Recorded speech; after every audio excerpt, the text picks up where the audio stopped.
वचनी सुख झाले ओ साजनी तो हा विठ्ठल बरवा तो हा माधव बरवा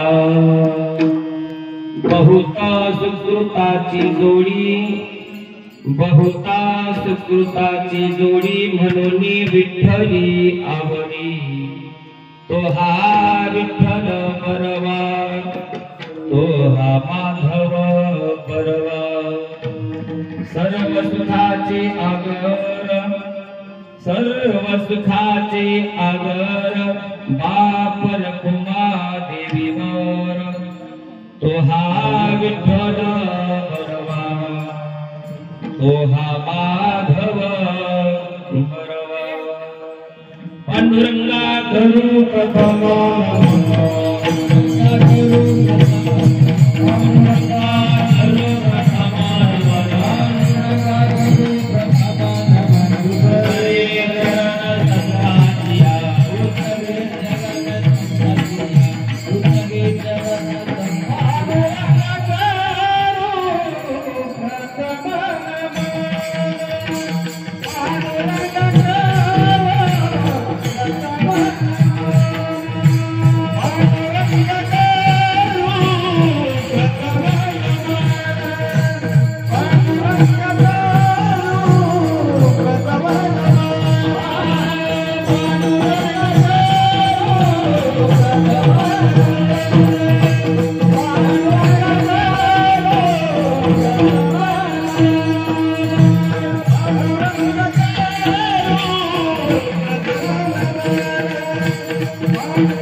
त्यांच्या कृपादाने कथेचा विस्तार होता भाजी सद्गुरु दास तुका जयांचे केली स्मरण होय सगविद्येचे अधिकरण ते जीवन श्री चरण श्री गुरुचे ते नमस्कार आता आता विनववाद विलासिनी चक्र्यार्थ कलाकामिनी ते श्री शारदा विश्वमोहिनी नमिनीय मज हृदय सद्गुरु जेने तारिलो हा संसार पुरो मनोन विशेष आद्याधरू विवेकावरी आता हृदय फुले चौपालोनिया भले वरी मै सौपावले श्री गुरुजी नमो ज्ञानेश्वरा मृत्युदारा श्रीपाल देवा मुक्ताबाई नमो त्रिभुवन पावनी अदत्रय जननी देवाची हे विठ्ठल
सद्गुरु भक्त कल्याण मूर्ती नमो सद्गुरु भास्करा पूर्ण कीर्ती आता नमो रंग भूमिका कीर्तनी विभूती रूपा काल रंग श्रुतिका तया माझे नमो दंडवत विठ्ठल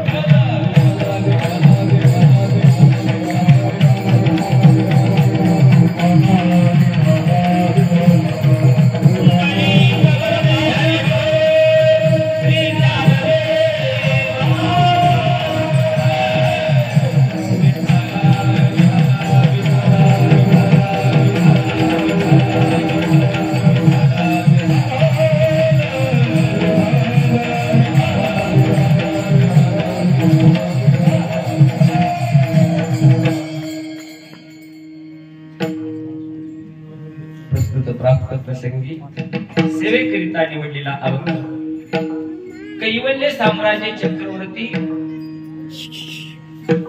विश्ववंदनीय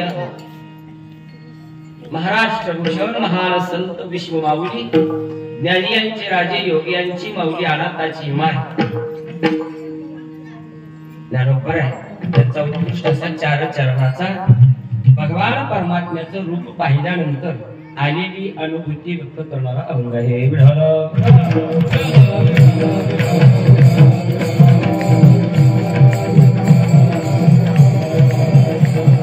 अभंगावरती चिंतन मांडण्यापूर्वी दोन शब्दाचा पर्याय देणार त्याचा तो असा अखिल कोट ब्रह्मांड नायक रुक्मिणी प्राण संजीवन पंढरीश पांडुरंग परमात्मा यांच्या असीम निशिम कृपेने सकल साधू संतांच्या कृपाशीर्वादाने तसेच मौजे पुण्य पावन भूमी पवित्र क्षेत्र श्री क्षेत्र पाटोदा सर्व ग्रामस्थांच्या सहकार्यातून चालत असलेला नामयज्ञ ज्ञानयज्ञ अखंड हरिनाम सप्ताह ग्रंथराज ज्ञानेश्वरी पारायण सोहळा तथा रामकथा वर्ष 50वे आणि 50व्या वर्षामधील ही आजची पहिल्या दिवसाची कीर्तनाची सेवा कीर्तन रूपी पुष्प भगवत चरणी समर्पित करण्याचे भाग्य माझ्यासारख्या पामराकडे आलेला आहे न अधिकार न पात्रता न योग्यता नाही संत चिन्हे उमटली अंगी उपदेशालागी पात्र झाला या न्यायानं माझ्याकडे आलेली ही पहिल्या दिवसाची सेवा यथामती यथावकाश नियोजित वेळेमध्ये अभंगाचं चिंतन पाहायचं आहे विठ्ठल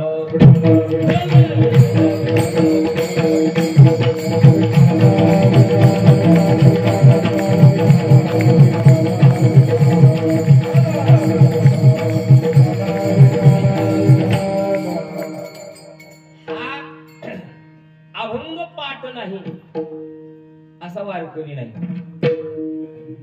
हा अभंग पाठ नाही असा वारकरी नाही आणि ज्याला हा अभंग पाठ नाही तो वारकरीच नाही कारण आपल्या संप्रदायामध्ये भजनाची सुरुवात असेल अथवा कीर्तनाची सुरुवात असेल पण त्या अभंगामध्ये आज जो कीर्तनाला निवडलेला अभंग आहे रूप पाहता लोचनी या अभंगाने सुरुवात होते या अभंगाला अनन्य साधारण महत्व आहे अनन्य साधारण महत्व म्हणजे अतिशय महत्वाचा अभंग आहे मग काही जणांनी शंका केली का हो महाराज एवढं महत्व या अभंगाला का काय कारण आहे या अभंगात एवढं महत्व असण्याचं 750 वर्षे झाली या अभंगाला एवढं महत्व देण्याचं काय कारण आहे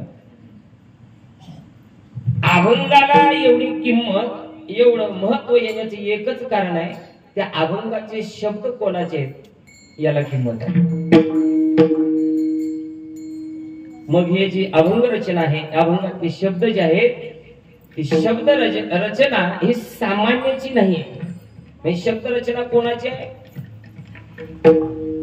18व्या अध्यायामध्ये मौली ज्ञानोबर आहे 1645 क्रमांकाच्या ओळीमध्ये त्याचा उल्लेख करतात तयाचे बिसाट शब्द सुखे मनो येती वेद सदेह सचिदानंद कानो व्हावा तो तयाचे बिसाट शब्द शब्द कोणाचे ज्ञानोबरांच्या मुखात नाही वाणी म्हणून या अभंगाला किंमत आहे बघा अभंगातल्या शब्दाला कधी किंमत येत असते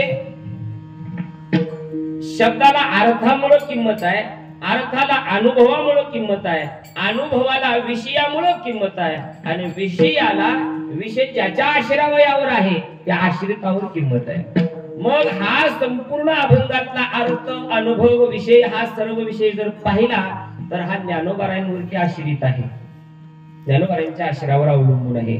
मग कोण ज्ञानोबा आहे? हा सर्वसामान्याने लिहिलेला अभंग नाही, अज्ञानाला तर हे जमणार नाही. मग कोण ज्ञानोबा आहे? जगाच्या पाठीवर अनेक ज्ञानी झाले, पण ज्ञानोबासारखे ज्ञानी नाही. का? काही जगाच्या पाठीवर असे अज्ञानी होते, ज्ञानी झालेले की ते पूर्वी अज्ञानीच होते, अभ्यास करून परत ज्ञानी झाले. पण ज्ञानोबारांच्या बाबतीमध्ये बोलायचं झालं तर ज्ञानोबारांच्या बाबतीमध्ये ज्ञानोबारांच्या जीवनाला अज्ञानानं कधीच स्पर्श केला नाही, कधीच नाही. का? तर ते उपजताच ज्ञानी होते. म्हणून नामदेव महाराज म्हणतात त्या चांगदेव महाराजांना लोटांगण घालावं, हे की नाही? वर्म जाणून उपजताची ज्ञानी आले लोटांगणी चांगले. किती वर्षे चांगदेव महाराज जगले? 1400 वर्ष. 1400 वर्ष चांगदेव महाराज. ज्ञानोबारांचा अधिकार सांगतो किती ज्ञानी. 1400 वर्ष ज्ञानोबाराज जगले. पण ज्या वेळेशी पैठणून शुद्धीपत्र घेऊन 4 भावंड येत होती, पण जगले कशावर? आता तो समाधी ज्ञानेश्वरीच्या 6व्या अध्यायामध्ये आपला विषय नाही. समाधी लागल्यानंतर त्या योग्याला, त्या साधकाला अन्न पाण्याची गरज नाही. समाधीमध्ये कुंडलिनी जागृत केली की मग तो कितीही वर्षे, किती हजारो वर्षे तसा जरी राहिला तरी काही अडचण येत नाही. आणि त्याने एकदा का समाधीतून उठून डोळे उघडले, कितीही जुनाट मेलेला व्यक्ती असू द्या, नुसतं त्याचं हाड जरी त्याच्या दृष्टीला पडलं तरी प्राणी मनुष्य कोणी असेल तरी त्या समाधीतल्या माणसानं पाहिलं उठल्यानंतर किती माणसं उठून जायची, जनावर उठायची. हा अधिकार चांगदेवांचा. मग ही 4 भावंड येत असताना पुन्हा तांब्याला ज्यावेळेस आली आश्रमामध्ये, ढीग लागला हाडांचा. कुणाचे जनावर मेलेले, कुणाच्या म्हशी मेलेल्या, कुणाची बैल, कुणाची पाळलेली कुत्रे, कोणाचं लाडकं मांजर, ते सगळे मेलेले जनावर, माणसं. असा इकडं माणसाचा ढीग, इकडं जनावरांचा ढीग, अलग अलग अशी ढिगारी लागलेले हाडाचे. आणि ही 4 भावंड येत असताना मुक्ताबाईने विचारलं, दादा, ज्ञानोबारांनी विचारलं, दादा एवढा हाडांचा ढिगारा आहे, खाटी का नाही का? म्हणजे इथं कत्तल खाना नाही, एवढी हाड दिसतात. ज्ञानोबारांनी सांगितलं, मुक्ते तसं नाही ग, इथं महान योगी राहतात, चांगदेव महाराज. आणि ते योग साधना करतात. समाधी अवस्थेत झाले, समाधी लागली 6 वर्षे, 6 महिने, वर्षे, हजारो वर्षे तशीच बसतात. आणि समाधीतून उठले, डोळे उघडले की या हाडाकडे पाहिलं किती माणसं, जनावर, प्राणी सगळी उठून जिवंत होऊन झोपेतून तशी निघून जातात. मुक्ताबाई म्हटल्या, दादा याला समाधी घ्यायची काय गरज आहे? मग ते तुझं म्हणणं काय? पिसाळलेलं कुत्र्याचं पिलू घेतलं, सगळ्या हाडकावरून ओवाळून टाकलं, झोपेतून उठावी तशी सगळी जनावर माणसं उठून गेली. 6 वर्षाची चिमुकली, 6 वर्षाची चिमुकली मुक्ताबाई. आणि ज्यावेळी समाधीतून जागे झाले चांगदेव महाराज, आश्रम रिकामा, एकही कुठं कोणी मेलेला माणूस नाही, हाड नाही, कुछ नाही. शिष्यांना विचारलं, अरे दादा कोणी मेलं नव्हतं का? शिष्य म्हणजे, महाराज काय सांगत, ह्या घरला लय लाट आलती, म्हणजे मारायची कोरोनाची, लय ठिकाणी मिळते माणसं, मग कशी काय कोणी झाडं दिसत नाही? म्हणजे एक छोटीशी मुक्ताई आलती, 4 भावंडातली ती एक बहीण, आणि तिने पिसाळलेलं कुत्र्याचं पिलू ओवाळलं, सगळी माणसं जिवंत केली. कोणी? ज्ञानदादाच्या बहिणीनं. कोण ज्ञानदादा? आळंदीतले, ते आळंदीला गेले. आणि कोण? ज्ञानेश्वर महाराज म्हणून भेटायला गेले, वाघावर बसले, सापाचा चाबूक केला, आणि मग मात्र ज्ञानोबारांना भेटायला गेले. सगळं चरित्र तुम्हाला माहित आहे. ज्ञानोबाराय सकाळची वेळ आहे, आणि 4ही भावंड एका निर्जीव भिंतीवर बसलेले आहेत. त्या निर्जीव भिंतीला आज्ञा दिली, समोरचा जसा अधिकारी आहे ना, त्या अधिकारातच आपण पण गेलं पाहिजे. सुरिकेमध्ये जसा अधिकार पाहतो ना, तसा हा व्यवहारामधला सुद्धा अधिकार आहे. ज्ञान अधिकाराच्या संदर्भात तो कसा येतोय? वाघावर बसून येतोय, सापाचा चाबूक करून घेऊन येतोय. मग आपणही त्याच अधिकाराला त्याला सामोरं गेलं पाहिजे. समोरचा पाहुणा जर आपल्याला सुरिकेला हेलिकॉप्टर मध्ये येत असेल, आपण सायकलवर जाऊन जमत नाही, अधिकारानं गेलं पाहिजे. ज्ञानोबा म्हणजे, चला भिंती बाई पुढे चला. भिंत चालली, निर्जीव भिंत. आणि मग ही भिंत चालल्यानंतर अधिकार कळाला, आणि ज्ञानोबारांना पत्र लिहायला चांगले महाराज बसले. मला उपजताचे ज्ञान सांगायचं आहे. काय लिहावं? 1400 वर्ष आयुष्य, चिरंजीव लिहावं का तीर्थरूप लिहावं? चिरंजीव लिहावं तर ज्ञानानं मोठे आहेत, आणि तीर्थरूप लिहावं तर वयानं मोठे आहेत. कोरा कागद दिला चांगदेव महाराजांनी, तसाच कोरा कागद आला ज्ञानोबारांकडे. मुक्ताबाईने विचारलं, दादा काय आहे? चांगदेव महाराजाकडून पत्र आले. काय लिहिले त्याच्यावर? काहीच नाही म्हणजे पुत्राबाई म्हणजे चांगल्या कोरा ती कोराच राहिला म्हणे. पण माझ्या ज्ञानोबाईंनी त्या कोऱ्या कागदावर 65 ओव्या लिहिल्या आणि चांगदेव 65 म्हणून ग्रंथ तयार केला. चांगदेव महाराजा करता तो मामा करता एवढी ज्ञानी ज्ञानोबा आहे त्यांचा अभंग आहे. विढल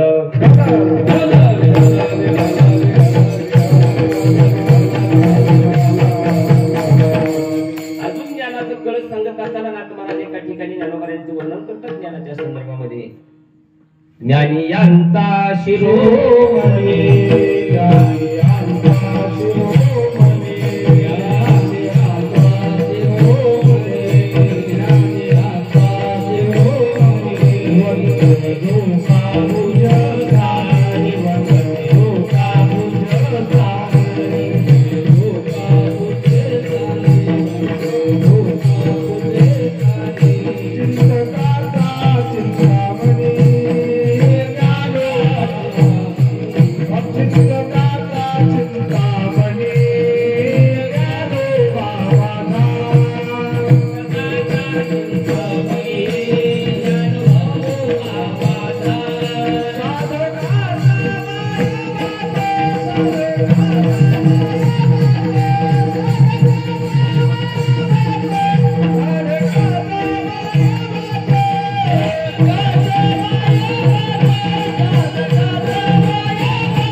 वंदे जो का पूज्यस्थानी चिंतकाचा चिंतामणी ज्ञानोबा माझा.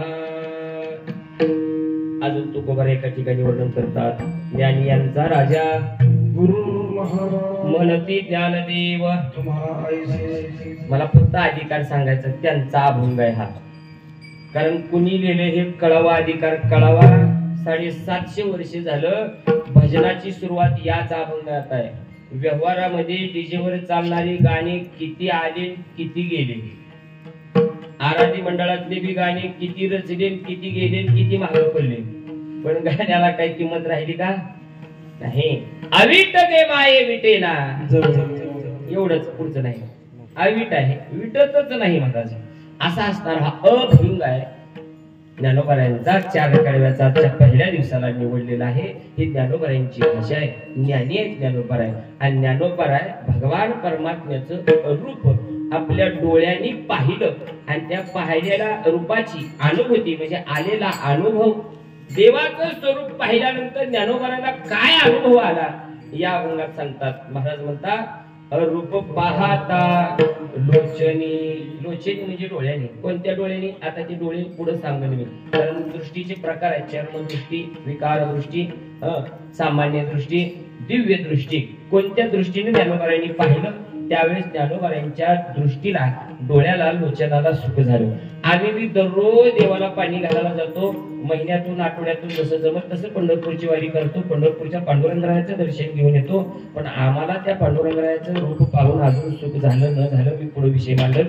पण ज्ञानोबाराय म्हणतात त्या परमात्म्याचं रूप पाहिलं आणि मला काय झालं सुख झालं. पण हा अनुभव आहे हा आलेला अनुभव महाराज ज्ञानोबाराय एका रूपकाच्या माध्यमातून मांडतात. रूपक काय केले बघा फार महत्वाचं रूपक आहे. या अभंगामध्ये मी एका गावामध्ये असा 10 अभंग घेतला होता. आणि काही काही गावामध्ये आता बराच फिरण्याचा योग आल्यामुळं काही गावांनी बरेच शहाणी माणसं असतात. त्यातल्या त्यात कीर्तन झाल्यावर महाराजांना काहीतरी विचारायला येणारी अतिशहाणी असतात.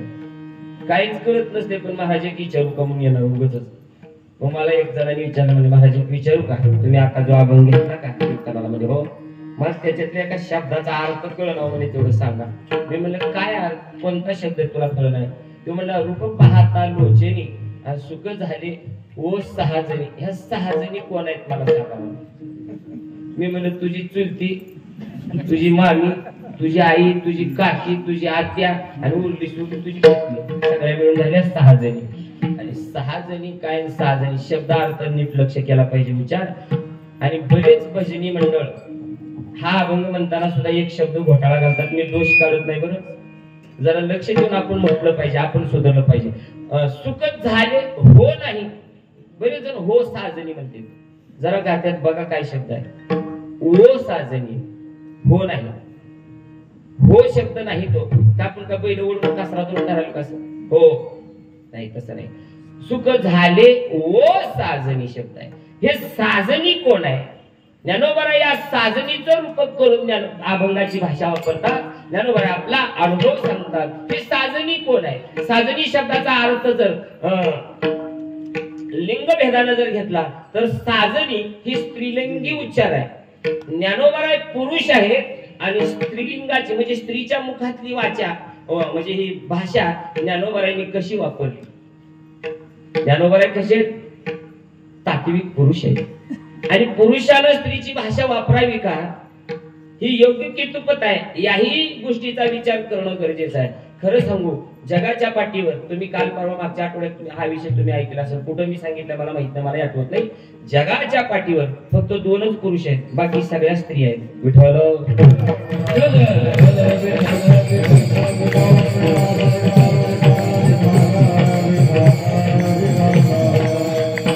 कोण 2 पुरुष आहेत? एक भगवान परमात्मा आणि दुसरे शुकाचार्य. हे 2 जर सोडले तर सगळे स्त्रियांच्या यादीत मोडतात. तुम्ही मला पटवून द्या, ते तू सांगतो तुम्हाला. मी बोलले म्हटल्यानंतर मला विचार मांडावाचा लागेल. म्हणून ऐका, ज्ञानोबाराय ही स्त्रीत्वाची भाषा वापरतात. 6 जणी शब्द आहे. आता 6 जणी तो शब्द व्याकरणातून आला कसा? 6 जणी तो सज्जन शब्दापासून तयार झाला. सज्जन शब्द स्पुल्लिंगी आणि त्याचा स्त्रीलिंगी शब्द होतो सजनी. त्याचा अपभ्रंश झाला साजन आणि त्याचा स्त्रीलिंगी अपभ्रंश झाला 6 जणी. बंगालमध्ये चैतन्य संप्रदायामध्ये जीव गोसावी म्हणून एक महान भगवत गण्य अग्रगण्य महान साधू, महान भगवत भक्त, महाज्ञानी, महापंडित, आणि त्यांनी भगवान कृष्ण परमात्म्याची भक्ती केली आणि कृष्ण परमात्म्याचे इतकं ध्यान लागलं त्यांनी ते बंगाल प्रदेश सोडला आणि वृंदावनामध्ये येऊन राहिले. वृंदावनामध्ये राहिले कृष्ण परमात्म्याचं ध्यान, बाकी काय नाही. काही परिग्रह करणं नाही, जगाशी संबंध नाही, जगाचं दर्शन नाही, नवे नवे स्त्रीचं तोंड सुद्धा पाहणं नाही. की गुहा लावलेली, गुहेचा दरवाजा बंद आणि आतमध्ये श्रीकृष्ण चिंतन करत बसायचे. एक दिवशी राजस्थानच्या मीराबाई, संत मीराबाई तीर्थयात्रा करीत करीत करीत करीत करीत ज्यावेळेस वृंदावनाला आल्या, वृंदावनामध्ये जेवढी तीर्थक्षेत्र, जेवढी संतांची काय समाधी स्थळ आहेत, काय आहे ते सगळं सगळं सगळं त्यांनी पाहिलं. मग कुणीतरी एका शिष्याने सांगितलं त्यांच्या बरोबर आलेले, ताई साहेब इथे एक मोठा अग्रगण्य महापंडित आहे, महाज्ञानी जीव गोसावी चैतन्य संप्रदायामधला, महान महान आहे तो, एकदम महान आहे. मग मीराबाई म्हणल्या मग तर त्याचं दर्शन घेतलंच पाहिजे. त्या शिष्याने सांगितलं नाही म्हणजे ताई ते स्त्रियांना दर्शन देत नाहीत, नवीन स्त्रियांचं तोंड सुद्धा पाहत नाही. मीराबाई म्हणल्या मग आता तर आवर्जून दर्शन घ्यायचं, दाखवा म्हणजे त्याचा मठ कुठं आहे, आश्रम कुठं आहे, त्याची गुहा कुठं आहे. त्यांची गुहा बंद, दरवाजा बंद, आणि दरवाजा बंद करून आतमध्ये श्रीकृष्ण परमात्म्याचं चिंतन चालू आहे. मीराबाई गेल्या आणि आवाज दिला, महाराज ओ महाराज. दरवाजा उघडा, आतून आवाज आला, स्त्रीचा आवाज ओळखला महाराजांनी आणि आवाज आला. ते जीव गोसावी म्हणतात, ताई तू कुणी असशील, मी स्त्रीला दर्शन देत नाही आणि स्त्रीचं मुख मी पाहत नाही. आता मीराबाईचे शब्द ऐका, मीराबाई म्हणतात, महाराज लाज वाटते का पुरुष म्हणून घ्यायला? शरम वाटते काय पुरुष म्हणून घ्यायला? अहो इथून तिथून आपण सगळे हा मानवी जीव जो आहे फक्त मांस रक्त भेदामुळं आपण काय झालेलो आहोत, स्त्री पुरुषाचा भेद आपल्यात पडला. नाहीतर पराप्रकृतीच्या माध्यमातून भगवान परमात्म्याच्या मायेमध्ये आपण मोडतो. म्हणून परमात्मा फक्त पुरुष आहे आणि इथून तिथून आपण सगळे स्त्रीच आहोत. आणि एक पुरुष एका पुरुषाची भक्ती कशी उपासना कसं करल? आणि तुम्ही स्वतःला पुरुष म्हणून घेता. डोळ्यातून म्हणणे महाराज डोळेच उघडले महाराजांची, बाहेर आले, गुहा उघडली आणि मीराबाईंचं दर्शन घेतलं. खरोखर आहे म्हणे, आज तुम्ही माझे डोळे उघडले. मी असं समजत होतो की जगाच्या पाठीवर स्त्रीचं दर्शन घ्यायचं नाही, आपण पुरुष आहे हा दावा करून मी परमात्म्याचं चिंतन करत होतो. पण आज मला कळालं की एक परमात्मा सोडून बाकी सगळ्या स्त्रिया आहेत आणि मी स्त्रीचं दर्शन वगैरे केलं. मी स्त्रीच्या वर्गात असून मला हा कळालं नाही, माफ करा. मीराबाईंनी माफ केलं. माझा सांगण्याचा मुद्दा संपला. आपण सगळे स्त्री आहोत. म्हणून ज्ञानोबा आहे या अभंगामध्ये भाषा वापरतात स्त्रीची. स्त्री उच्चार भाषा आहे साजनी. साजनी म्हणजे कोण? मैत्रीण. म्हणजे ज्ञानोबारायांची मैत्रीण कोण? ज्ञानोबारायांची मैत्रीण ती मैत्रीण आहे हाडा मासाची मैत्रीण नाही. ती रूपानं दिसणारी सुंदर नाही, तर ती मैत्रीण आहे बुद्धी रूपाची मैत्रीण. कारण ज्ञानोबारायांच्या अभंग रचनेमध्ये अभंग वाङ्मयामध्ये अनेक शब्द असे स्त्रीवाचक शब्द सापडतात तुम्हाला. साजनी, माये, बाई, बाई असे शब्द स्त्रीच्या संदर्भानं. म्हणजे हे सगळे शब्द बुद्धीच्या संदर्भानं वापरतात, बुद्धीच्या संदर्भानं. कारण त्या बुद्धिमातेला मैत्रिणीचं रूपक करून ज्ञानोबा म्हणतात, हे बुद्धिरूपी साजनी. मग त्यावेळेस तिने विचारलं, का हो ज्ञानोबा आहे काय म्हणतात? मग तुला माझा अनुभव सांगायचा आहे. काय सांगायचा आहे? अभंगाचं पहिलं चरण.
माध्यमातून बुद्धिरूपी साजनी, बुद्धिरूपी मैत्रिणीला तो माऊली ज्ञानोबा आपला अनुभव सांगतात. ही बुद्धिमाय रूप पाहता लोचेने. मी देवाचं रूप डोळ्यांनी पाहिलं आणि मला काय झालं?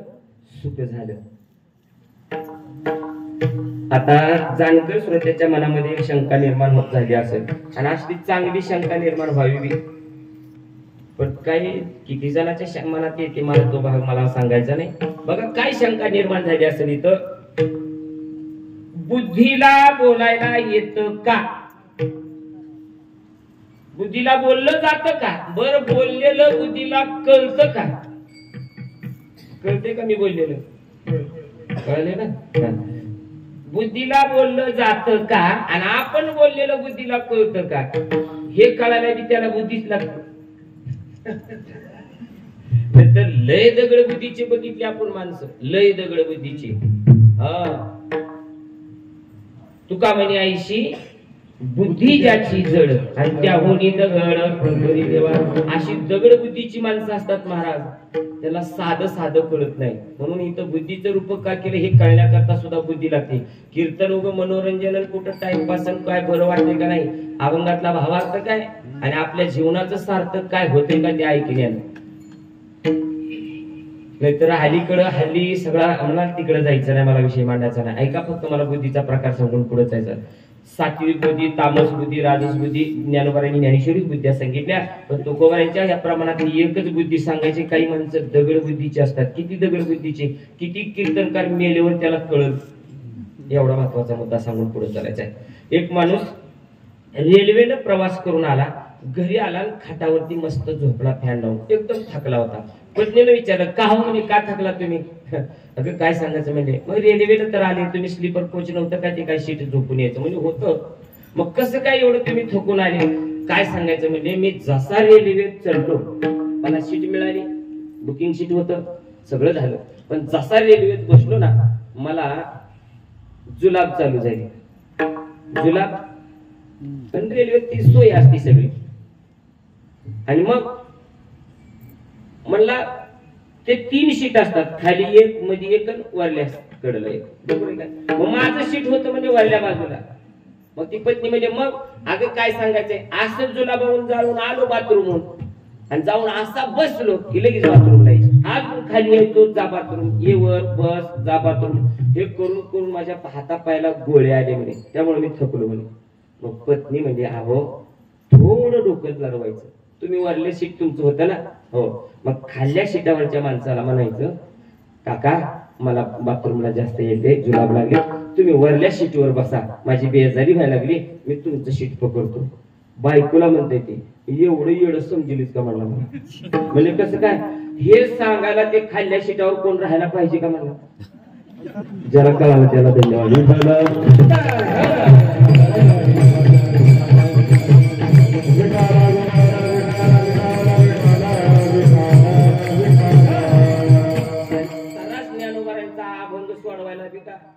सोडवायला काय कसा तर कीर्तनकार सोडवल, पण ते पचवायला बी खाली बुद्धिमानच लागते.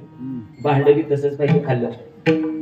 म्हणून ऐका ज्ञानोबा आहे, बुद्धीची भाषा वापरतात, बुद्धीला बोलतात. आता माझा विषय आहे का, बुद्धीला बोललं जातं का आणि बुद्धीला बोललेलं कळलं जातं का? अरे संत कोणालाही बोलतात. कसं बोलतात? आम्हाला बोलतात. आणि घरात माणसाला बोलत नाही, पती पत्नीला नीट बोलत नाही, पत्नी पत्नीला बोलत नाही, सासा सुना बोलत नाहीत व्यवस्थित. ह्या बोलायला लागल्या म्हणजे कुत्र्यावर, मांजरावर, कोंबडीवर हलून बोलते. बऱ्याच कीर्तनकाराला त्यांच्या बायकावानी कोरोनाच्या काळात कोंबड्यावर घालून बोलले, कुत्र्यावर घालून. इथंच खपालच, कुठं सुद्धा कामाला त्याचा धंदा बंद पडला. काय करते सांगण्याचा मुद्दा, त्या घरातल्या घरात सुद्धा नीट बोलत नाही. बोललं कसं नाही, बोलणं आम्हाला घरात बोलता येत नाही, आम्हाला बुद्धीला बोलता कुठे येते? बोलता येतं का हे पाहण्याकरता त्याच्या अगोदर जर आपल्याला मागचा इतिहास म्हणजे त्याचं फाउंडेशन बघावं लागेल. भक्तिशास्त्र बघावं लागेल, पाहावं लागेल. मग भक्तिशास्त्रामध्ये रागाचे 3 प्रकार आहेत. बोलता येतं का? संत बुद्धीला बोलतात, संत जगाला बोलतात, संत देवाला बोलतात, संत कावळ्याला बोलतात, संत झाडाला बोलतात आणि संत बुद्धीला बोलतात. ते आलं कशामुळे? त्यांना बोलता का आलं तर हे कळण्याकरता हा माझा विषय तुम्हाला ऐकावा लागेल. भक्तिशास्त्रामधला, भक्तिशास्त्रामध्ये पाठीमागे जावं लागेल. भक्तिशास्त्रामध्ये रागाचे 3 प्रकार आहेत. राग म्हणजे क्रोध नव्हे, नीट टाळवायचे, हे तुमचा टाळ, तो राग नव्हता. प्रेम रूपाचा राग. प्रेम रूपाच्या रागाचे 3 प्रकार आहेत. कोणकोणते? पहिला आहे मिलन राग, दुसरा आहे पूर्व राग, पहिला, दुसरा आहे मिलन राग आणि तिसरा आहे विरह राग. थोडं जड जाईल तुम्हाला, पहिलं कीर्तनात पहिला दिवस आहे. आणि खरं सांगू का तुम्हाला, सत्यामधलं पहिलं काल्याचं आणि काल्याच्या अगोदरचं कीर्तन, या कीर्तनकाराला बंधन आहे. जबाबदारीची कीर्तन असतात ती जबाबदारी. मधल्या कीर्तनामधल्या 2-3 दिवसाला काय नाही, कीर्तनकार स्वतंत्र असतो, कुठल्याही आवाज निवडू शकतो, कुठल्याही विषयावर बोलू शकतो. पण ही 3 कीर्तन बंधनाची कीर्तन आहे, जबाबदारीची. म्हणून मला रस्ता सोडता येत नाही. हे 3 राग सांगितले, पूर्वराग, मिलन राग आणि विरह राग. पूर्वराग कशाला म्हणायचं? देव भेटायच्या अगोदर होणारी अवस्था, त्याला म्हणायचं पूर्वराग. देव भेटला नाही पण भेटण्या अगोदर जी मनाची अवस्था होती ना, त्याला काय म्हणायचं? पूर्वराग म्हणायचं. मिलन राग, देव भेटला, समोरासमोर भेट झाली देवाची, आणि देव भेटल्यानंतर जो होणारी अवस्था आहे मनाची, त्याला मिलन राग म्हणावं. आणि विरह राग, देव भेटला पण भेटलेल्या देवातून आपल्यात वियोग व्हावा, देव आपल्याला सोडून जावा, आणि ती जी अवस्था होती ना मनाची, त्याला विरह राग म्हणतात. देवाचा विरह. विरह. आता हे जे गोड चिंतन आहे. मिलन राग काय उदाहरण सांगता येईल का? देव भेटण्याकरता, देव भेटायच्या अगोदर कोणाची अवस्था जाते? ज्या वेळेस त्या सुदेव नावाच्या ब्राह्मणाच्या मुखातून श्रीकृष्ण परमात्म्याचं नुसतं सौंदर्याचं वर्णन ऐकलं होतं रुक्मिणी आई साहेबांनी. कधी एकदा भेटन झाली अवस्था पूर्वराग, नुसतं ऐकलं होतं फक्त चरित्र, ती अवस्था पूर्वराग. 2 नंबर मिलन राग, देव भेटला, आणि देव भेटल्याच्या नंतर जो आनंद होतो त्याला मिलन राग राग म्हणतात, ते प्रेम म्हटलं जातं. आणि विरह राग, देव सोडून गेला. आता याला एक व्यवहारातलं उदाहरण सांगू का? व्यवहारातलं, एखादी सासूरवासिनी लेक माहेरला येणार आहे हे तिच्या आईला कळालं, पण भेट झाली नाही. लेक येणार आहे घरी हे कळल्यानंतर होणारा जो आनंद आहे, जे प्रेम आहे, जी अवस्था आहे, त्याला पूर्वराग म्हटलं जातं. ती लेक आली, भेटली, आनंद झाला माई लेकीला, मिलन राग. 4 दिवस ती लेक राहिली आणि आता तिच्या सासरी निघून जायचं आहे, आणि एसटीत बसते, एसटी डोळ्याच्या आड निघून जाते. त्यावेळेस आईची जी अवस्था होती मनाची, तिला विरह राग म्हटलं जातं. विठ्ठल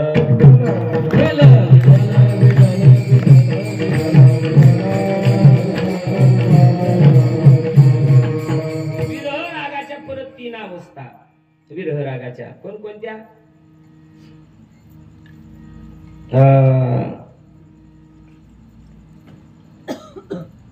वर्तमान विरह, वर्तमान, भावी आणि भूतकाळ. भूतविरह. वर्तमान विरह, भावी विरह आणि भूतविरह. वर्तमान विरह म्हणजे चालू काळ, भावी भविष्य, आणि भूत गेलेला, होऊन गेलेला.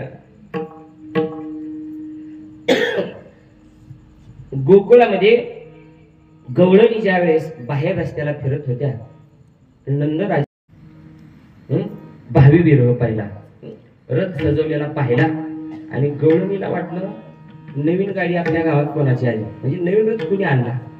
गवळणीची अवस्था मग म्हणजे नंदाच्या अंगणात आहे, काय झालं असेल, कोण आला असेल. कारण नवीन एखादी गाडी, नवीन वाहन आलं की गावातल्या माणसाला कुतूहल वाटतं, नवल वाटतं, कुणी गाडी आणली असेल, बाबा कशा करता आली, स्वीट एक्झामवाला आली का, काय पोलिस घेऊन आली, काय ते मनात शंका निर्माण होतात. तशा गवळणीच्या मनात शंका निर्माण झाली, आणि त्या गवळणी नंदाच्या अंगणामध्ये आल्या. एवढ्यामध्ये यशोदा माता काही कामानिमित्तानं बाहेर आल्या.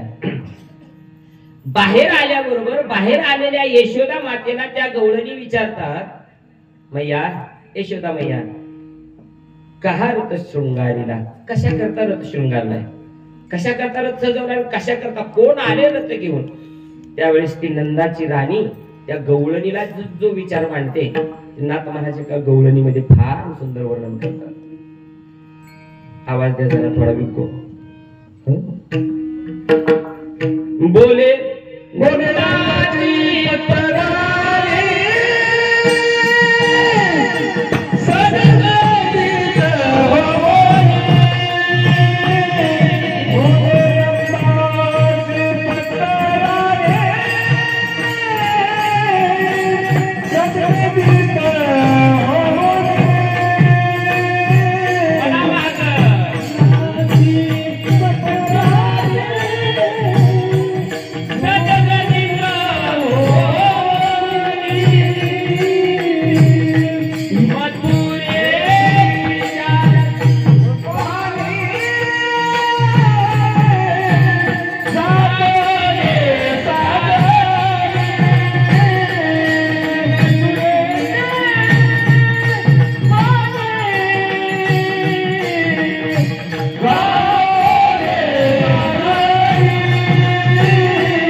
यशोदा मैयाला विचारलं का रथ शृंगारला, त्यावेळेस यशोदा उत्तर देते, बोली नंदाची पटराणी सतगतीत होले, मथुरेशी शारंग पाणी जातो दे सागर, मन विहळ झाले हे वचन ऐकून,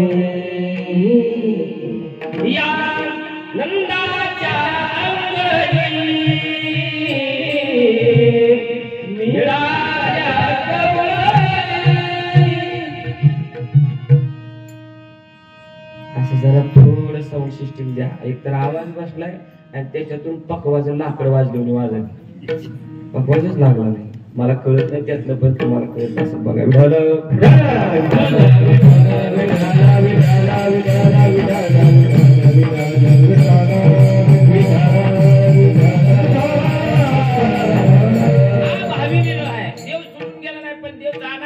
कळाल्यानंतर गवळणीच्या अंतकरणातली झालेली अवस्था आहे. मग कळालं गवळणीला की कृष्ण परमात्म्याला न्यायला आक्रूर आलेला आहे, आणि आता भगवान कृष्ण परमात्मा आपल्याला सोडून जाणार, गोकुळ सोडून जाणार. देव आपल्या बरोबर राहणार नाही, देव आपल्या बरोबर खेळायला राहणार नाही, क्रीडेला राहणार नाही, कशाला देव राहणार नाही, देव सोडून जाणार. त्या गवळणीला कळालं. आक्रूर आला, रथात बसला आणि कृष्ण परमात्मा ही त्या रथावर चालल्याबरोबर त्या गवळणीने काय केलं, वर्तमान विरह रती चढले वनमाळी आकांत गोकुळी, भूमी पडल्या त्या वज्रवारी कोणत्या सांभाळी, नयनाच्या उदकाने भिजली धरणी, या नंदाच्या अंगणी मिळाल्या गवळणी. वर्तमान विरोध देव जातात आता, आणि गवळणी आडव्या पडल्या रथाच्या. कृष्णाने सांगितलं आक्रूराला, आता या गवळणीच्या जर नादाला लागलो तर ही गवळणी, एकही गवळण मला गोकुळ सोडू देणार नाही, त्यांचा विचार करू नको. बाकीच्या गोकुळवाशांना सांगितलं गवळणीला बाजूला काढा, निघत नसतील तर ओढा बाजूला फेका रस्त्याच्या, पण माझा रथ जाऊ द्या. आणि तसंच केलं महाराज, आणि रथ निघून गेला. तो भूतविरह गवळणी बघता डोळ्याच्या देखत भगवान परमात्मा रथात बसलेला ना आक्रूर तो त्या मथुरेला घेऊन जातोय भगवान परमात्म्याला. आणि त्यावेळेस शेवटच्या कडव्यात नाथ महाराज त्या गवळणीचं वर्णन करतात. देव बोले आक्रूरासी वेगी हाकी ओ रथासी, या गोपिकांच्या शोकासी न पहावे ओ मजसी, एका जनार्दनी रथ गेला निघूनी, या नंदाच्या अंगणी मिळाल्या. विरह अवस्था 3 सांगितल्या. आता भूत विरहाच्या 10 अवस्था आहेत. एवढं खोल बघावं लागते तेव्हा डोळ्याला देवाचं रूप बघितलं की मग सुख होते जीवाला, आणि मग ती बुद्धीला सांगता येते. 10 अवस्था कोणकोणत्या? चिंता, जागर, उद्वेग, ताणव, मालिन्य, प्रलाप, व्याधी, संताप, शोक, मोह आणि मृत्यू. याचं सविस्तर चिंतन थोडं बघावं लागेल. पहिली अवस्था आहे विरह अवस्था. चिंताक्रांत माणूस होतो या विरह अवस्थेमध्ये. देव सोडून गेला ना आपल्याला. या विरह अवस्थेच्या 10 अवस्था विरह रागाच्या. चिंता पहिली अवस्था आहे. आशिक वाटिकेमध्ये ज्या वेळेस सीता मातेला ठेवलं, त्या आशिक वाटिकेमधली सीता प्रभू रामचंद्राच्या वियोगामध्ये दुःख करते, चिंता करते. अशोकाच्या वनामध्ये अशोकाचे वनी सीता शोक करी, काहो रघुनाथांतरले दुरी, दुष्टे गुंपे माझी येवोनी केली चोरी, काहो मज आणि रे अवघडलंकापुरी. आणि म्हणून त्या त्रिजटेला विचारावं चिंते नाही. त्रिजटे सांगे ओ त्रिजटे बाई सखे मात, देईल का भेटीने रघुनाथ, मन उताविळ दुरी झाला पंत, राहून शेके प्राण कुडियात.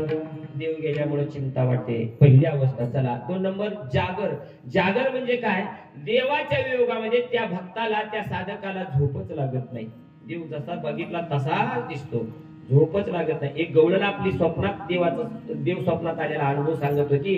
अगं काय रात्री कृष्ण स्वप्नात आला, काय त्यांनी माझी मजा केली, मला झोपू दिलं नाही असं सांगत असताना ती गवळण दुसरी म्हणते, बाई तुझ्या स्वप्नात तर आला, माझ्या डोळ्यात बसलाय, माझ्या डोळ्यातला जातच नाही.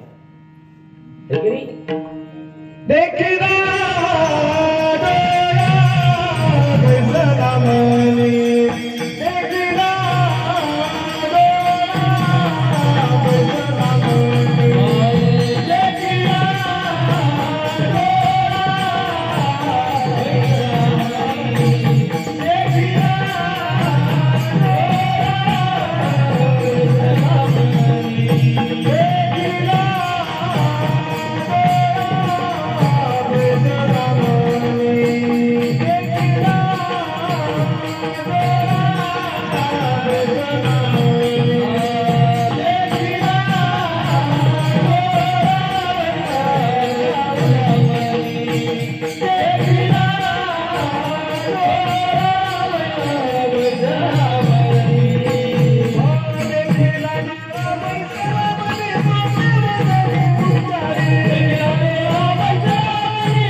डोळा बैसला म्हणे, किंवा ती गवळण म्हणते तुझ्या स्वप्नात तर आला पण माझ्या डोळ्यात बसलाय. कसा बसला? तुका म्हणे डोळा विठू बैसला, आता तो माझ्या डोळ्यातून जात नाही. तुझ्या स्वप्नात आला, माझ्या डोळ्यातून जात नाही. याला म्हणायचं जागर.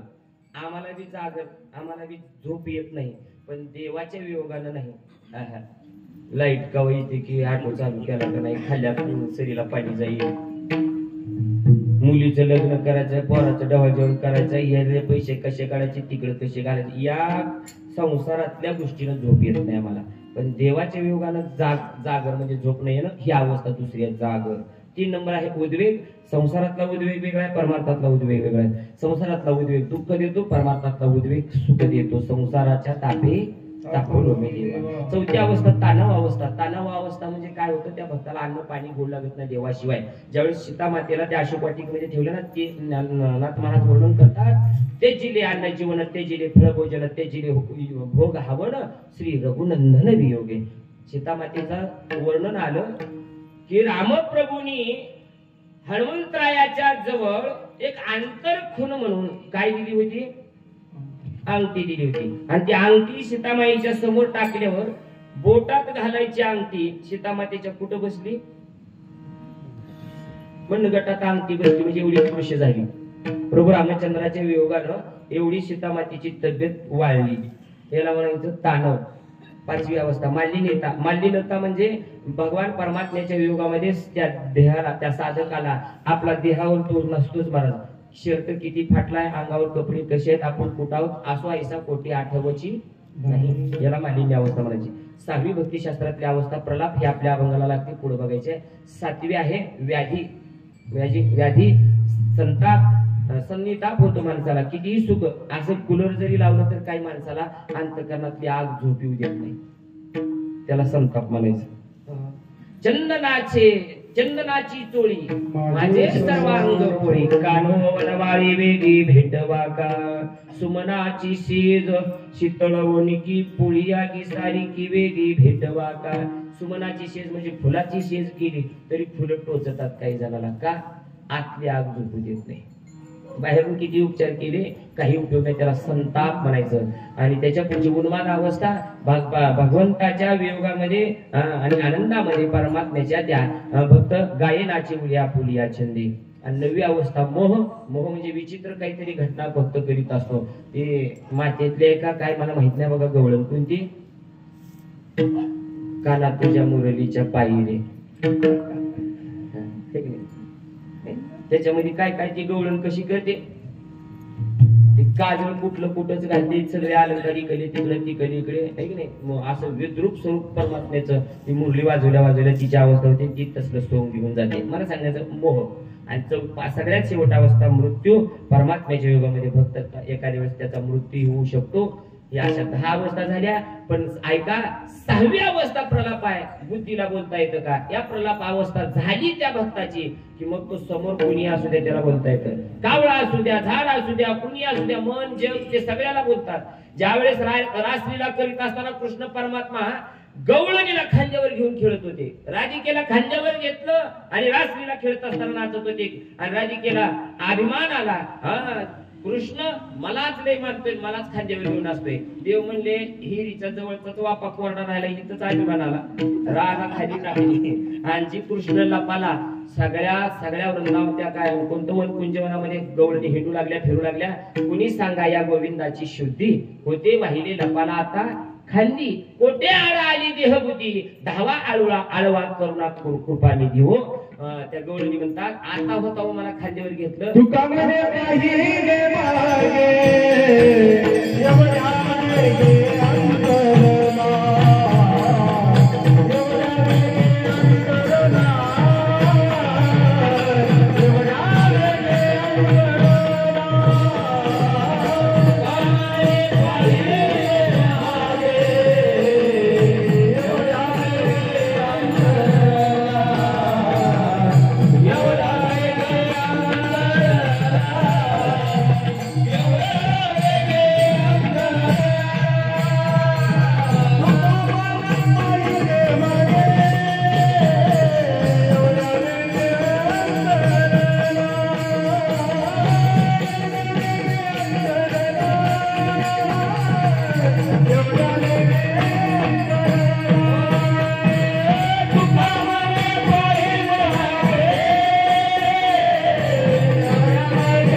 पाहिले मागे एवढ्या वेगे अंतरला.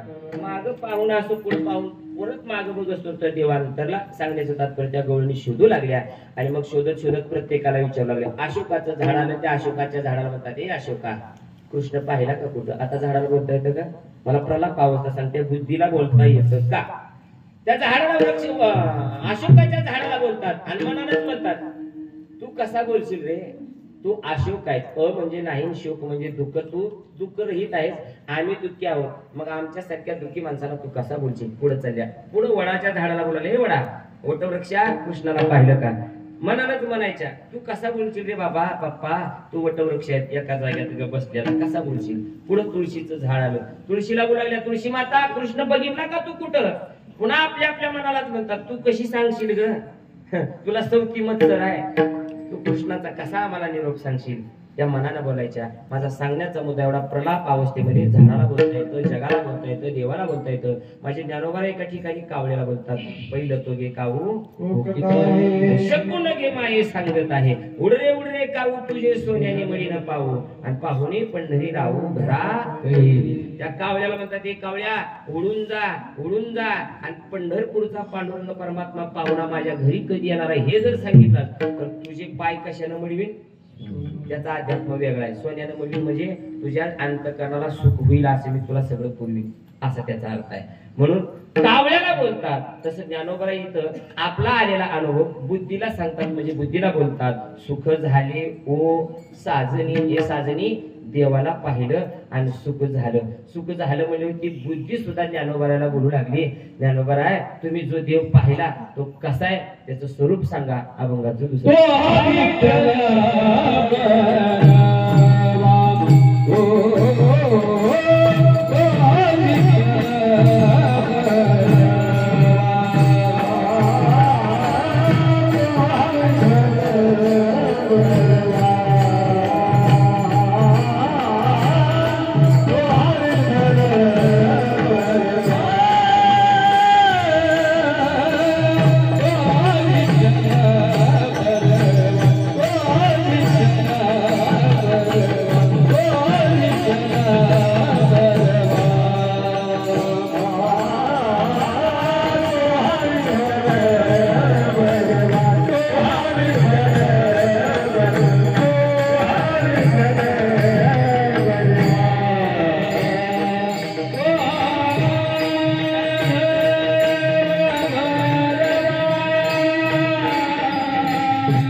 पाहिलं, सुख झालं. ज्ञानोबाने ती सुखानुभूती बुद्धीला सांगितली आणि मग बुद्धीला विचारलं तो देव कसा आहे. ज्ञानोबा म्हणतात तो हा विठ्ठल बरवा, तो हा माधव बरवा.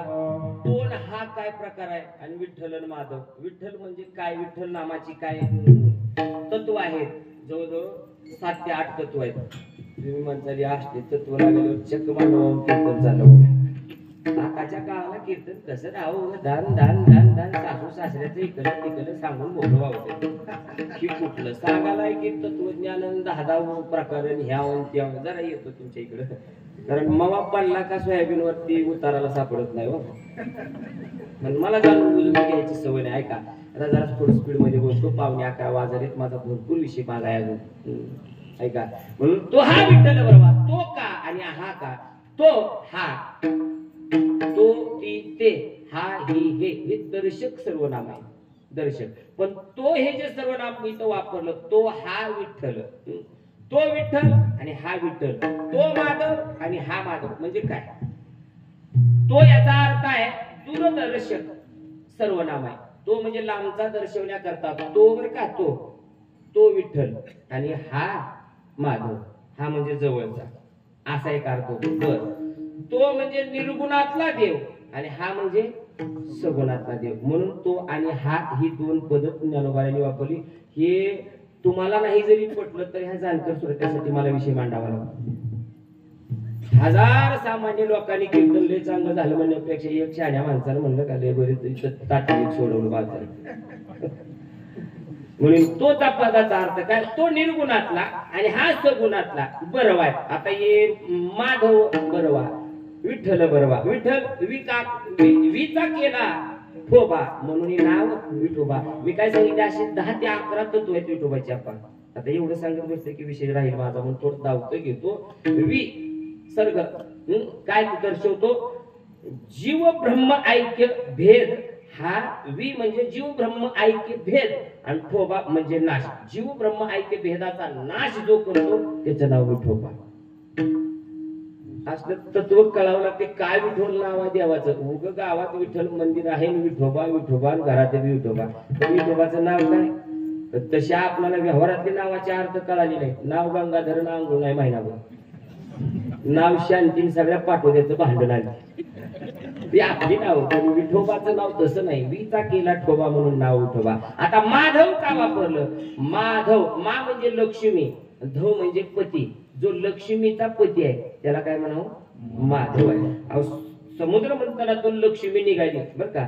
सगळे होते तिथं, राक्षस होते 33 कोटी देव, यक्ष, गण, गंधर्व, किन्नर आणि लक्ष्मीचं स्वरूप अशी समुद्रातून 14 रत्नापैकी एक रत्न आहे. आणि हे रत्न बाहेर निघाल्या हे बाह्या सारूनच होते. का, नवरी मिळाली तर मिळाली. हिनं जर माळ घातली ती माळच घालून घेऊन आली. ही एवढी जर नवरी मिळाली का म्हणला जीवनाचं कल्याणच झालं. ब्रह्मदेव मी म्हणली अशीच तयार होऊन येते काय की माझ्याकडे. लक्ष्मी ब्रह्मदेवाच्या पुढून गेली. महादेव म्हणजे ब्रह्मदेवाला कट हाणला तेव्हा माझं 2 आधारी दिसले. सांगण्याचं सगळे देव लोक लक्ष्मीकडे तोंड करून होते. एक वाक्याच्या कीर्तनातून ध्यानात घ्या, तुम्ही लक्ष्मीकडे तोंड करून किती बी पळा, जोपर्यंत तुम्ही लक्ष्मीला पाठ दाखवत नाही तोपर्यंत लक्ष्मी तुमच्या मागे लागत नाही. तुम्ही लक्ष्मीच्या जेवढं पाठीमागे धावा ती तुमच्या कवाच हाताला लागत नाही. त्याला ओव्या भरपूर. आता वेळ नाही मला, ओवी क्रमांकासहित अध्याय क्रमांकासहित सांगतो तुम्हाला, भरपूर वेळ झाला. म्हणून नाही का सगळे देव लोक लक्ष्मीकडे तोंड करून होते. कधी माझ्या गळ्यात माळ. प्रत्येकाला वाटत एवढी नवरी मिळाली का एवढ्या सालात सीझनला वाचा. पण जो मुख्य बाबा होता विष्णू परमात्मा, ते परमात्मा तिच्याकडे पाठ करून गेलो. सगळे देव लोक तोंड करून लक्ष्मीकडे होते. हा पण विष्णू परमात्म्याने पाठ केली. लक्ष्मी फिरून त्यांच्या समोर गेली, त्यांच्या गळ्यात माळ घातली. मा म्हणजे लक्ष्मी, धव म्हणजे पती. अशा लक्ष्मी, जी लक्ष्मी जे सर्वस्व करोनी सेवा, अभिमान सांडोनी पांडवा, पाय धुवावयाच्या दैवा पात्र झाली. जी लक्ष्मी त्याच्या पायाची दाशी झाली त्या लक्ष्मीचा पती म्हणजे माधव. विठ्ठल काळाला, माधव काळाला. हे दोन कसे बरवा. तो हा विठ्ठल बरवा. बरवा म्हणजे चांगला. किती चांगला आहे विठ्ठल. नुसतं विठ्ठलाचं तोंड बघितलं नुसतं तर महाराज काकड्यामध्ये प्रमाण आहे. कोटी ब्रह्मात्या काय महिमावर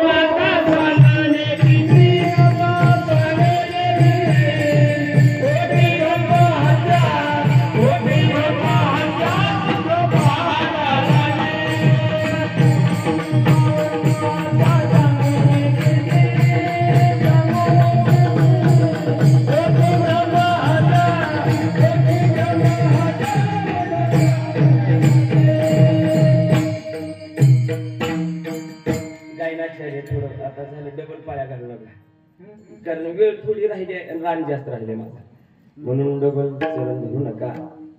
काय महिमावरून आता सांगणे किती कोटी ब्रह्म हात्या. कोटी ब्राह्मण मारलेलं पाप एका विठोबाचं मुख पाहिलं की जाते. का सुटवणार नाही. म्हणून तो बरोबर आहे. एवढा चांगला आहे. करोडो ब्रह्महत्याचं पातच ज्याच्या चेहऱ्यावर बघितल्यावर जाते तो किती चांगला असेल. अजून अशी कितीतरी प्रमाण सांगता येते.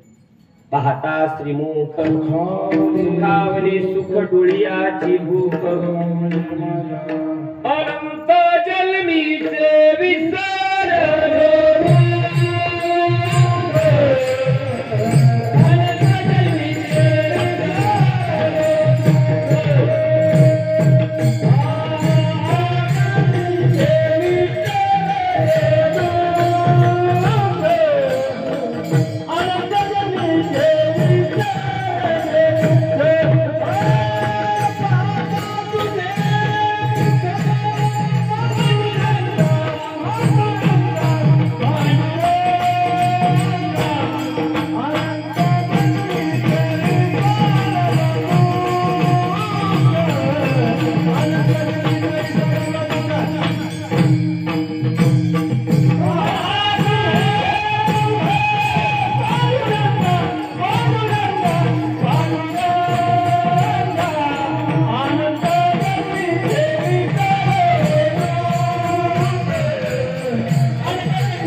परमात्म्याचं मुख पाहिलं की निघून जातं नामदेव महाराजांचं प्रमाण आहे. योगी याच्या ध्यानी घेऊन आहे धनी दृष्टी लागो तुझ्या सगुणपणा अनंत जन्मीचे विसरलो दुःख पाहता तुझे मुख पांडुरंगा अशी कितीतरी प्रमाण सांगता येतील. देवाचं मुख पाहिल्यावर सुख होते. मग का बरवा नाही तो म्हणून तो हा विठ्ठल बरवा तो हा माधव बरवा. आता ऐका एक जणांनी शंका निर्माण केली माऊली तुम्हाला विठ्ठल बरवा वाटला तुम्हाला माधव बरवा वाटला तुम्हाला त्याचं तोंड बघितलं मुख बघितलं की सुख झालं आणि कितीतरी वाऱ्या केल्या पंढरपूरच्या किती वेळेस तर विठ्ठलाचं मुख दर्शन घेतलं पायाचं दर्शन घेतलं डोळे भरून न्याहळलं तिथला नाही न्याहळा आमच्या गावातला तरी विठ्ठल न्याहळा तुमच्यासारखं सुख आम्हाला का झालं नाही. एक सांगू हे ज्ञानोबरासारखं सुख होण्याकरता ज्ञानोबरासारखं अंतकरण घेऊन जावं लागतं. आमचं विकारयुक्त अंतकरण आहे विषय दोष सगळे निघून संसार सगळा इथं घेऊन जायचा देवाचं तोंड पाहिजे. त्याचा चेहरा पाहत पाहतच इथला विचार आतला विचार करतोय. पटकन बाहेर गेले की 65 एकरामध्ये गाडी मिळाली म्हणजे बरा चटकन दाऱ्यावर बरायला येते झाला संसार इथंच माझा. अंतकरण शुद्ध नाही आणि मग नाही कळालं काय सुख होत नाही. विषय आम्ही अंतकरणात घेऊन जातो आणि देवाचं मुख पाहतो. अशा पाहण्याने देवाला पाहण्याने सुख होत नाही. नाही कळलं तर एक चांगला मार्मिक दृष्टांत सांगतो बघा व्यवहारातला. भुंग्याचे 14 प्रकार आहेत. किती 14 प्रकाराचे आज 2 प्रकार आहे का राहिलेले 12 पुन्हा कधीतरी बघू. 14 प्रकार. एक प्रकार कोणता फुलातला परागकण मकरंद सेवन करणारा एक भुंगा आणि दुसरा एक भुंगा आहे बघा तुम्ही बघितला असाल जनावरांच्या विष्ठेचा म्हणजे शेणाच्या गोळ्या करणारा एक भुंगा आहे बघा. ती बारक्या गोळ्या ढकली नेते बघितले कधी. ते जनावरांच्या शेणाच्या करते माणसाच्या विष्ठेच्या बी करते गोळ्या करते ते काय करते ढकलत नेते. तोही भुंग्याचाच प्रकार आहे. मग ह्या मकरंद फुलाचा मकरंद सेवन करणाऱ्या भुंग्यानं लक्ष देऊन ऐका आम्हाला विठ्ठलाचं मुख पाहिल्यावर संतांसारखं सुख का होत नाही याच्याकरता मी मुद्दा मांडायला लागलो. दोष कोणाचा काढायचा नाही मला. आणि मग त्या फुलातला परागकण सेवन करणाऱ्या भुंग्याने विचार केला आपलीच भावकी आहे आपल्याच जातीतला आहे.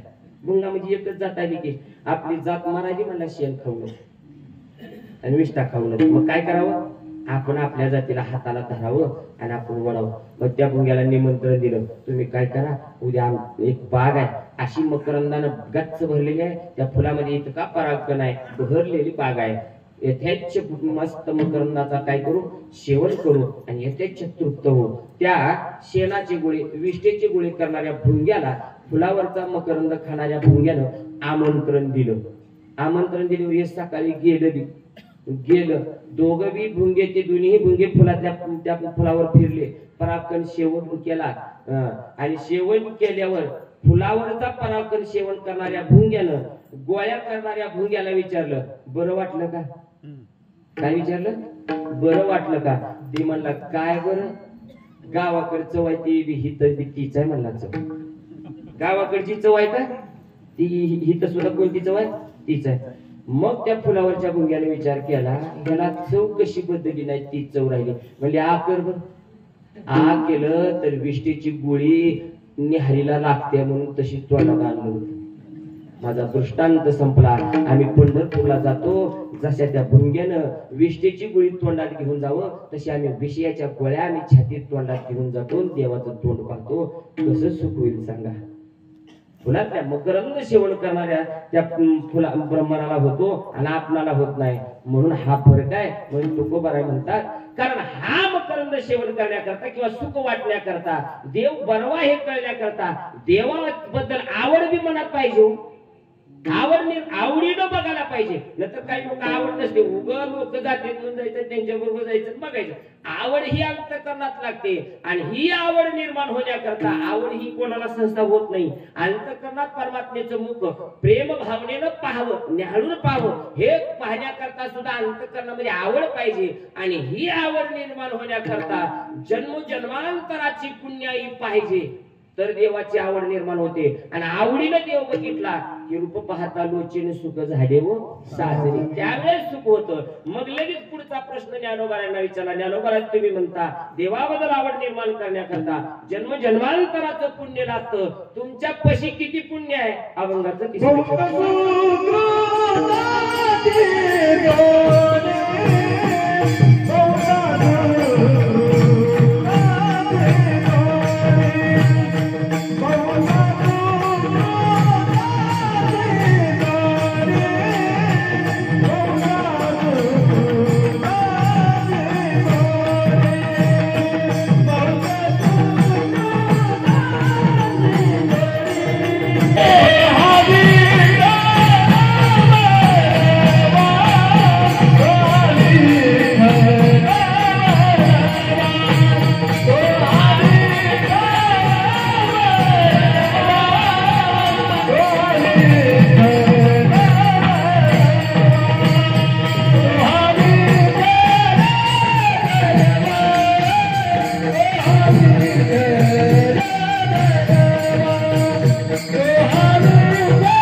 सुकृताची जोडी म्हणून विठ्ठली बहुत. सु म्हणजे चांगलं आणि कृत म्हणजे कर्म. चांगल्या कर्मानं प्राप्त केलेलं पुण्य पदरात पाहिजे, त्यावेळेस देवाविषयी आवड निर्माण होते. मग आवड निर्माण होण्याकरता सुद्धा काय पाहिजे? पुण्य लागतं. पुण्य असले की आवड निर्माण होते. आवड असेल तर ती पुढचा विषय गोड लागतो. पुण्य अधिक आवड ही दोन गोष्टीचा मिलाप असेल तर पुढचा विषय गोड लागतो. अन्यथा त्याला काय म्हणतात, त्याला अमृत सुद्धा प्यायला द्या. या अमृताला सुद्धा म्हणते हे पानसट मार लागायला. एका गावामध्ये मोठा सप्ताह होता आपल्या जसा एक चुलबंद कार्यक्रम. आणि शेवटला काल्याच्या पंक्तीला बुंदी करायचं ठरलं. आणि हा चौक भरून असा ढीग लागला बुंदीचा. 1,00,000-1.5 लाख लोकांची बुंदी. आणि बुंदीचा ढीग लागला आणि लोक तिकडे देवी काढायला गेले. त्या बुंदीला 2 म्हातारी माणसं नजर राखायला आणि एक जणानं 4 डुकर सोडलं त्या ढिगारीवर. कशावर? बुंदीच्या ढिगारीवर. लक्ष देऊन ऐका. पुण्य अधिक आवड अधिक पुढच्या विषयाची गोडी. मग ते 4 डुकर सोडलं. ते डुकर गेले त्या बुंदीकडे. ते बुंदीच्या ढिगाऱ्याला असं तोंड लावलं आणि होऊन गेले नुसते. आणि ह्या रस्त्याने गेले नाही ते. मी बी जवळच आहे म्हणून मला माहिती. पलीकडला मागचा रस्ता आहे बघा, त्या रस्त्याला निघून गेले. आता विषय संपला. एक प्रश्न विचारतो. बुंदी गोड नव्हती का डुकराला लागली नाही? तसं कीर्तन गोड नाही का लागत नाही, का देव गोड नाही का गोड वाटत नाही? ठरलं.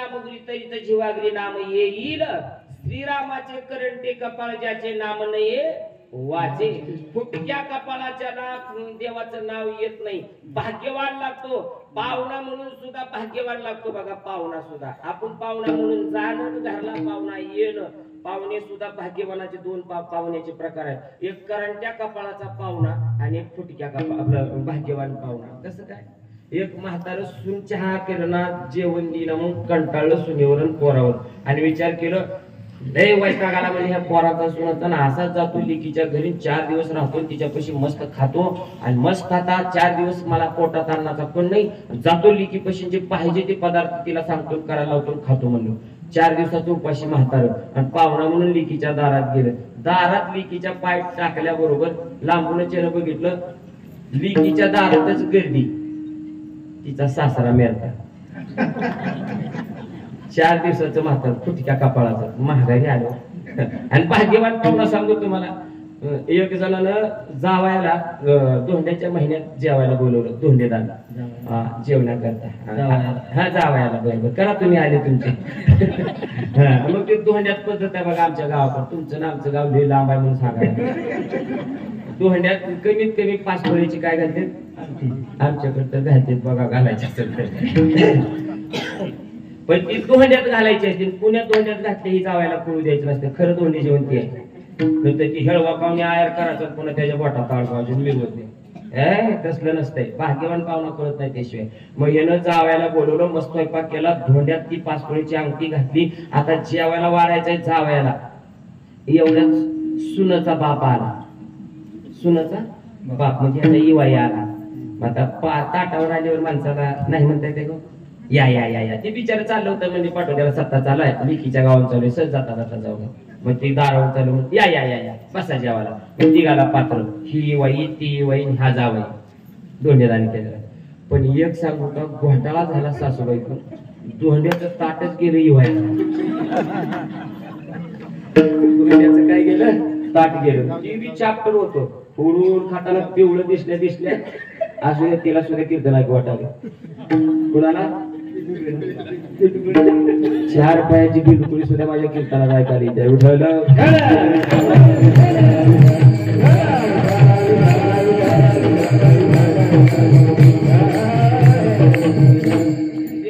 तिकडं बघायला तो असं धोंडा फोडलं पिवळं दिसलो अरे बाप येत आहे म्हणला आणि ती धोंडा न फोडता चिकडी खिशात घातलं आणि अर्धी चपाती भात म्हणला मला गडबड जेव्हा की पोट पण नाही म्हणलं इष्टी जाईल आता इथे म्हणला काय हा सगळा 5 फळीची अंगठी कसलं जेवायला घेऊन गेलं आणि म्हातारा 4 दिवसाचा उपाशी महागारी आला करंट कपाळ भाग्यवान भाग्याचे निमिषे उद्यमाचे निमिषे संपत्ती जाता पैसे पुण्य पाहिजे सुकृत पाहिजे चांगलं केलेलं कर्म पाहिजे पुण्यात्मकी पापे स्वर्गा जायचे पापात्मकी पापे नरका जायचे माती जेणे पाहिजे ते शुद्ध पुण्य देव आवडण्याकरता देवाची आवड निर्माण होण्याकरता शुद्ध पुण्य पाहिजे कोणतं जयामध्ये नारायण शुद्ध पुण्य ज्यामध्ये परमात्मा आहे परमात्म्याची प्राप्ती आहे देवाचं भजन आहे असं कर्म करणं जयामध्ये नारायण ते शुद्ध पुण्य पाहिजे ते शुद्ध पुण्य ज्ञानोबा करता कमी होतं का आणि म्हणून ज्ञानोबा म्हणतात बहुता सुकृताची जोडी म्हणून विठ्ठली आवडी मग असा देव आवडणारा तुम्हाला कसा दिसला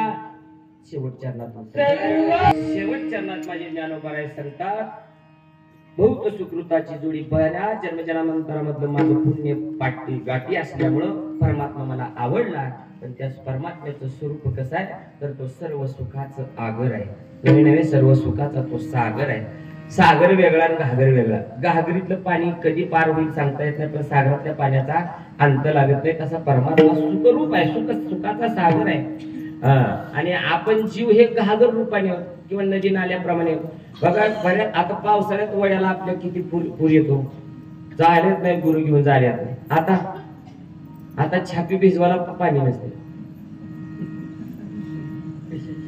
हा हे महत्वाचं ही ग पाहिजे तिथे बिचारी जाऊ द्या कशाला वाढवायचं तशी व्यवहारामध्ये माणसं सुद्धा सुखाच्या पद्धतीने असतात काही जणांचं सुख काही जणांचा आनंद त्या पावसाळ्यात वाहणाऱ्या नदीसारखाच असतो आलं उसाचं बिल म्हणेपर्यंत वा वा वा वा वा आरणी पाटी पाटोदा पाटी बिंबळी तुम्ही म्हणता कसं माहिती इकडे हा गेलेलं आहे कीर्तनाला गेल्यावर आम्हाला रोडला दिसते ती आणि मग 4 दिवस झालं की चौकात रिकामा झाला, काढा तंबाखू, गेलं सुख बघा. तसा परमात्मा सुखाचा सागर आहे, कारण त्याच्याकडे सुख भरपूर आहे. आपण अल्पज्ञ, आपण त्याच पद्धतीने आपण विचार करतो. देवाकडे जाताना आपलं सुद्धा हृदय सागराप्रमाणे बनवून गेलं पाहिजे, तर त्या सागराची ह्या सागराची मग काय होते, ये हृदयीची ते हृदयी, ह्या हृदयातलं त्या हृदयात येतं. आणि जसा परमात्मा सुखरूप आहे तसा आपणही सुखरूप होतो. देव पाहून सुद्धा सुख न होण्याचं कारण काय सांगू का? जगामध्ये अशी काय ज्ञानोबाची गोड ओवी आहे बघा. आख्या जगाला सुख होतं पण काही लोकांना होत नाही. कसं काय? एक ओवी सांगतो तुम्हाला. पण द्राक्ष रसा आम्र रसा वेळे तोंड सडे वायसा का डोळे फुटती दिवसा डुडुळाचे. द्राक्ष रसा आम्र रसा, द्राक्षाला पाड आला, आंब्याला पाड आला. ज्ञानोबा म्हणतात वेळे तोंड सडे वायसा. वायस म्हणजे कावळा. आंब्याला पाड लागला आणि द्राक्षाला पाड लागला की कावळ्याचा घसा बसतो, त्याला बोलायला बी येत नाही, खायला बी येत नाही. तशी जगात काही माणसं असतात, आख्या जगाला सुख होते पण ही कावळ्याच्या जातीत असलं नरड खरखर वाजून बसते गावात. अजून एक सांगू, सूर्य उदय झालेला कोणाला आवडत नाही? कोणाला? बोला बरा. कोणा तुम्हाला आनंद वाटत नाही का सूर्य उभं झाल्यावर? पण 2 जाती आहेत, सूर्य उगवला की त्यांना पोटात असा वायवळा उठतो त्यांच्या. पतंगा नावळी ज्योती खद्योता भानूची खंती का टिठबिने अपांपती वैरी केला. दिवा दिवा दिव्याच्या भोवताली जी पाखरं असतात बघा, त्याला पतंग म्हणतात. त्या पतंग रूपी त्या पाखराला ती ज्योत आवडत नसते का? त्याला झडक मारायला गेलं की आपण बी जळतोय आणि दिवा विझून बसतोय. तशी अशी गावची दिवे विझवणारी भरपूर पाखरं आहेत. 2 नंबर खद्योत. खद्योत म्हणजे त्याला खाली बुडाला लाईट असते आणि ती फक्त संध्याकाळी चालते. त्याला म्हणते काजवा, त्याला म्हणते सोनकिडा. कळते का? त्याला शब्द काय आहे ज्ञानेश्वरीत? खद्योत. त्याला खालून लाईट आहे. ती म्हणते काय करू ह्या सूर्याला, उगतच उगवाले म्हणला का? ह्यानं नाही उगवलं का मलाच लोक घेऊन जातील दाऱ्याला. उजाड, अरे तुझा उजाड कुठं, त्याचा उजाड कुठं? सूर्य उगवल्यावर काही त्या खद्योतरूपी असणारे वर्गाला त्यांना नाही जमत. का टिटबीने अपांपती वैर केला. टिटबी म्हणजे टिवटिवी. टिवटिवीला समुद्राच्या कडेला खोपा घातला, त्याच्यात अंडी दिली, पिलही झाली त्या अंड्यापासून. आणि एके दिवशी समुद्राची लाट आली आणि समुद्राच्या पाण्यानं ती पिलही नेली आणि खोपाही नेला. आणि रागावली ती टिवटिवी, म्हणजे ह्या समुद्राला दाखवतेच म्हणजे. आणि ती चोच बुडवायची आणि समुद्रातलं पाणी बाहेर फेकायचे. अजिबात तुझ्यात पाणी ठेवीत नाही म्हणजे. कोण म्हणाली? आता तिने एवढा विचार करून कवा सागर रिकामा व्हायचा? आपला तसा विचार आहे. तसा परमात्मा सागरासारखा आहे. आपण टीव्ही सारखे किती पाणी उपशिलं तरी आपण सरणार नाही. तुका बाप रकुमा देवीवर सर्व सुखाची आगर आणि बाप रकुमा देवीवर. अनेक संतांची प्रमाण अशीच आहेत. सर्व सुखाची आगर जनी म्हणे शाळा, सर्व सुखाची आगर म्हणे नरहरी सोनार, सर्व सुखाची आगर म्हणे गोरा कुंभार. अशी बरेच संत म्हणतात परमात्मा सर्व सुखाच आगर आहे. आगर म्हणजे तो सागरासारखा विशाल आहे. आणि त्या विशाल सुखरूप असणाऱ्या परमात्म्याचं मी रूप पाहिलं म्हणून त्या बुद्धिरूपीला, साजनीला, मैत्रिणीला आपला अनुभव ज्ञानोबा म्हणतात. हे साजनी, हे बुद्धिमाय, सुख झाले ओ साजनी ढोबार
यथामती यथावकाश चारही चरणाचा भावार्थ तुमच्या पुढे मांडला.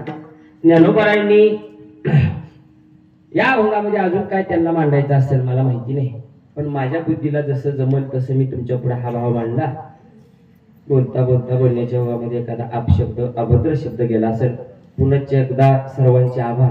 सुरुवातीला थोडी गडबड झाली, कोणाचंच काय नाव घेतलं नाही, आभार मानलं नाही, पण शेवटाला कसला सर्व टाळकरी माळकरी सर्व श्रोते मंडळी मृदंगाचार्य हार्मोनियम वादक आणि जेवढ्या नावाची माणसं आली तेवढी सगळ्यांचे आभार. तुम्ही कोणाचं राहायला नको बोलतो. आणि त्याच्यातून काय झालं, कीर्तनाची वेळ आहे आपली नियमानं 9 ते 11. तुमची 27 मिनिटं खाल्लीत. किती? 27 मिनिटं. व्यवहारात माणसं काय काय खायली ते त्यांचं तुम्ही खपवून घेता. कोण वाळू खायले, कोण खडी खायले, कोण डांबर खायले. कीर्तनकारानं तुमचा वेळ खाल्ला म्हणजे काय माझा काय फायदा का त्याच्यात. पहिला दिवस आहे असो. आजचं पहिल्या दिवसाचं कीर्तन म्हणजे मी आज पात्रवाडाचं काम केले. उद्यापासून येणारे महात्मे, उद्यापासून तुम्हाला पंचपक्वानाचं भोजन आपल्या मावाणीच्या माध्यमातून इथं श्रवण म्हणजे तुम्हाला देतील. त्याचा तुम्ही अवश्य लाभ घ्यावा. हे आपलं सुवर्ण महोत्सवी वर्ष आहे. 50 वर्ष म्हणजे सप्ताह आहे सुवर्ण महोत्सवी. आपल्या सप्ताहाची शताब्दी व्हावी अशी भगवान परमात्म्याकडे प्रार्थना करू. शताब्दीच नव्हे तर चंद्र सूर्य आहे तोपर्यंत आपला सप्ताहाचा वृद्धिंगत होऊ अशीच भरभराट ह्या सत्याची हो हीच ईश्वरचरणी प्रार्थना करतो. आणि बोलता बोलता बोलण्याच्या ओघामध्ये एखादा अपशब्द गेला असेल, अभद्र शब्द गेला असेल, ज्याला 2 पोरं असतील त्यांनी मला तिसरा समजा तुमचाच माफ करा. ज्याला 1 असेल त्यानं दुसरा समजा माफ करा. ज्याला नसेलच तुमचाच समजा माफ करा. पण आधी तुमचा 7-12 माझ्या नावावर करून मग माफ करा. विठ्ठल जय जय विठ्ठल.